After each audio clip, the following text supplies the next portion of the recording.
I wanted to finish with this. This is a powerful story about Corey Ten Boom, a survivor of the Holocaust, and it's a little bit long, but I think it's just so applicable.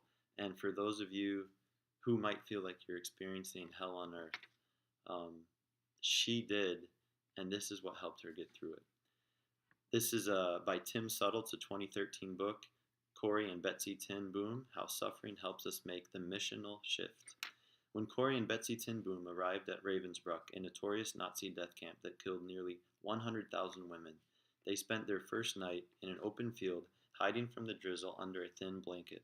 After 3 days sleeping out in the open, they were taken to an intake barracks, a building designed for 400 women that held 1,400. After a month there, they were taken to Barracks 28, which would be their last stop. The first night in Barracks 28, they listened to the sound of fighting as it erupted throughout the room. A burst of shouting, the sound of slaps and punches, sobbing, and then the quiet, mournful tears to which they all fell asleep. Awful circumstances. Betsy remarked that there had been too little praying in that place, and the two sisters set about to change that reality. They began to lean into a verse from 1 Thessalonians. Rejoice always, pray without ceasing, give thanks in all circumstances. Not for all circumstances, but in all circumstances. This verse began to guide their approach to their own captivity and torture. In their barracks at night, they would huddle around the scriptures. Betsy would read a passage, and the women closest would translate the Dutch text into German, Russian, Polish, and back into Dutch. Then the words would be whispered along with the game of telephone until they had reached all who wanted to listen, all who were huddled around the two sisters. Then Corey would preach. She would tell them the Nazi narrative was false, that human beings had dignity, that life was precious, and that this incredible evil was not stronger than the love of God. So it would be defeated one day. Corey's words would be translated and passed around the room as well. Over time, something strange began to happen. The women started to believe it was true.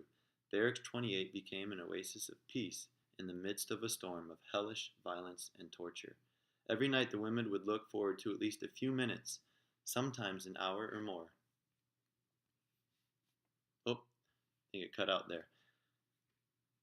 Let me backtrack a second there. Every night the women could look forward to at least a few minutes, sometimes an hour or more, in which to gather with other women to read the scriptures and pray. It became for them a source of strength. They were a little colony of heaven in a culture of hell. You cannot make sense of suffering. You cannot reason with it or make sense of it. The question never goes away because the answer lies in learning to transcend the question. In that Nazi death camp, Corey and Betsy Ten Boom were able to stop asking the question of suffering, is God good and all-powerful, and start asking the more essential question, how can I serve God here and now and advance His kingdom? The movement from that first question to the second question is the movement all of us must learn how to make. The movement away from endless questions about God's power and goodness and toward the missional question, what is God doing in this place?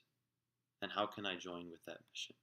Is the difference between despair and hope, the dehumanizing power of suffering, and the amazing beauty of peace. So with that, with the example of Corey and Betsy Ten Boom, I will close. God bless you. There is hope. And remember, this pain is light and momentary compared to our eternal weight of glory.